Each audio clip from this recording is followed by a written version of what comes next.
I lied to you last time. This will be our last video, unless I'm lying again. I decided to take the last section and split up the two videos, so it kind of got cut off halfway. We'll start this one here.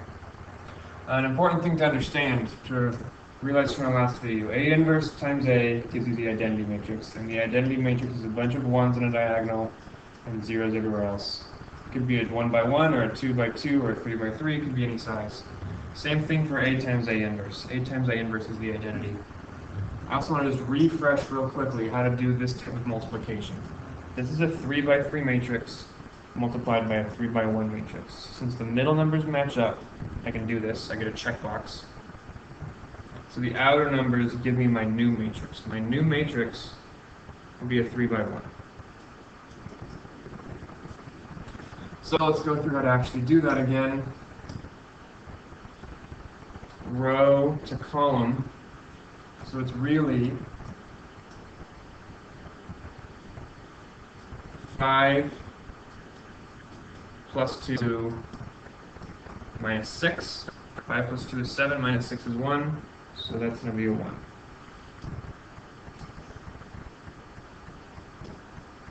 You row column again. 3, 6, 3. 3 plus 6 plus 3 is 12. And finally, row column 2. Minus 2 is 0. Plus 0 is 0. It's the matrix 1, 12, 0. So this matrix times this matrix equals this matrix. I'm sorry that it gets so messy by the time that I'm done filming everything, but there it is. Okay. This is like the most useful thing we're going to learn with matrices, and it still just barely scratches the surface of the useful matrix thing. I'm guessing you probably spent most of your time watching this clock right here, just going to tick on by. People always do that, just to watch the clock, so I'm going to hide it from you. I'm going to take these coefficients and call it matrix A, my coefficient matrix. 3, 2, 3, negative 4, 3, negative 2, 3, negative 4, negative 2. Looks like it's 23 up there. It's not. It's 2, 3, 3, 2, 3. This is matrix A. And I'm also going to take a matrix X, which I'm going to call my variable matrix. Matrix X will be X, Y, Z.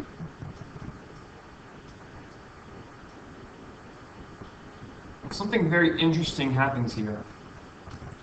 Well, I guess before I talk about the interesting thing, I'll also do what I call the result matrix. This right here is my result matrix.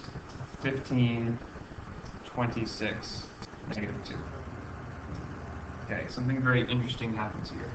If I take matrix A and I multiply it by matrix X, well, that would be this matrix here, A, which I unfortunately can't move all together, times matrix X, which I think I can move that. So let me do this. Swipe this over here. Times matrix X gives me this. And this is another 3 by 3 times a 3 by 1 like we just did on the previous slide. It's going to look just like this. My answer is going to be another 3 by 1 matrix. Or my product, I should say, when I multiply them.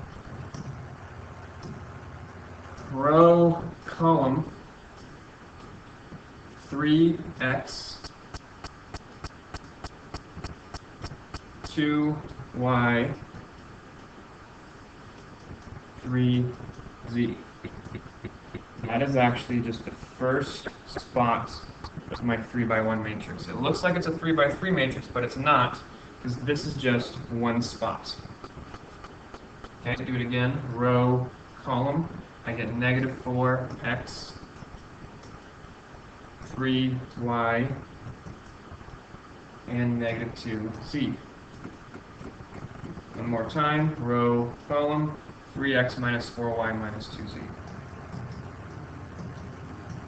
Remember, this is matrix A times matrix X. Well, you'll note that that is the exact same as all this over here.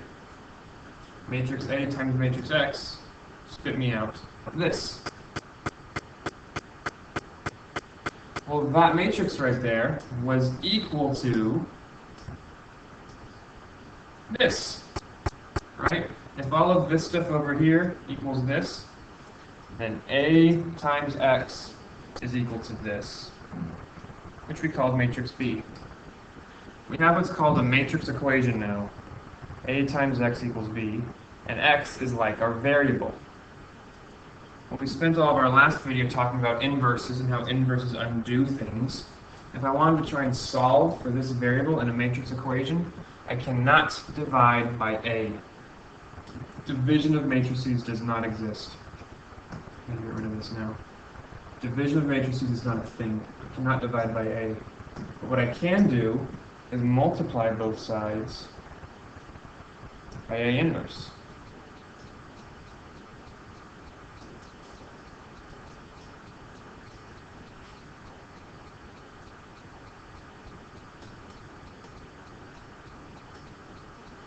When I multiply by A inverse, these two combine to become the identity.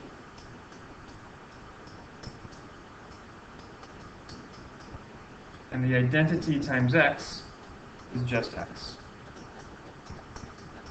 This solves my equation. It gets the X by itself.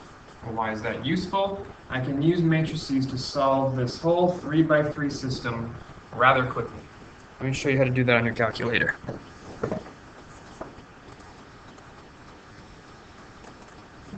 I'm going to pull up my calculator, which apparently is gone.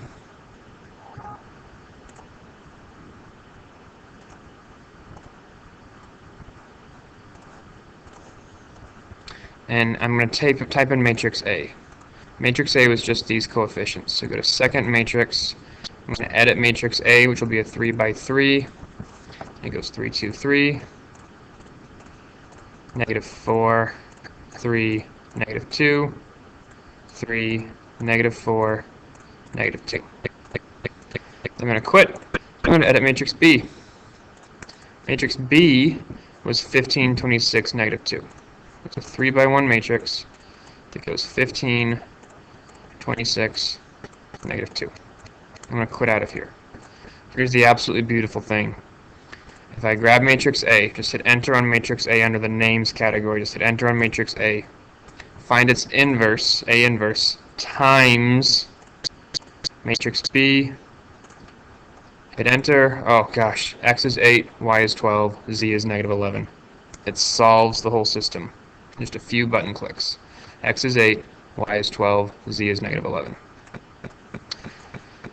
Matrix X was my variable matrix, XYZ, and so XYZ was equal to 8, 12, negative 11.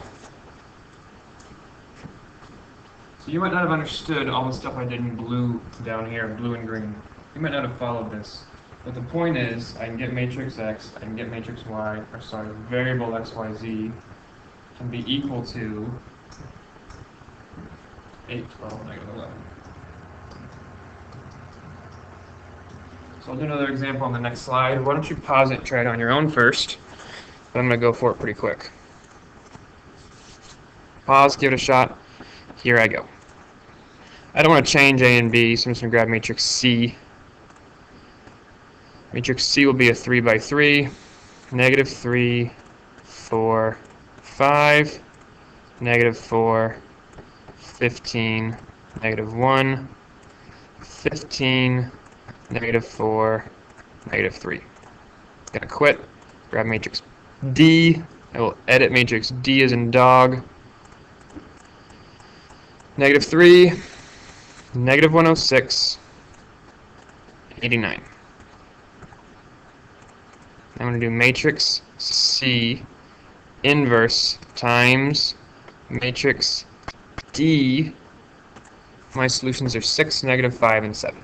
X is 6, Y is negative 5, Z is 7. You can plug those in and check them if you want to. I'm pretty sure they're good. There we go. Matrices can do everything.